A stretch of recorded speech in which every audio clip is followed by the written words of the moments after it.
Tout ce qu'il faut savoir de l'actualité économique en 120 secondes montre en main.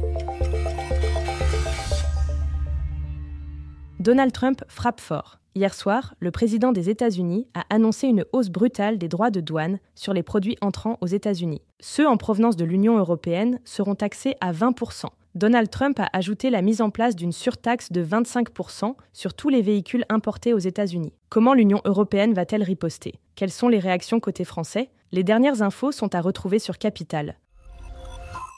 Les Français boudent-ils Amazon ? Le géant du e-commerce vient de sortir du top 10 des marques préférées des Français en 2025. Après avoir rétrogradé de place en place dans le classement ces dernières années, Amazon s'est fait devancer cette fois-ci par son rival, la Fnac, qui se place en 7e position des enseignes préférées des Français. Une déconvenue pour Amazon qui pourrait voir sa popularité d'autant plus impactée par la vague de boycott des marques américaines.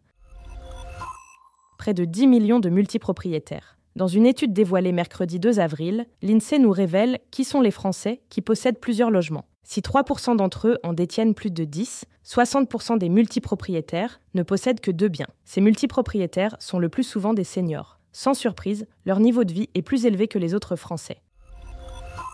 Quelle formation professionnelle attire les Français ? La plateforme maformation.fr, qui met en relation les actifs et les organismes de formation, a listé les domaines les plus recherchés sur son site. Le trio de tête est trusté par les formations dédiées à la petite enfance, le secrétariat et le poste de secrétaire médical. Ce sont des métiers de proximité, accessibles, avec des débouchés à court terme, explique l'étude.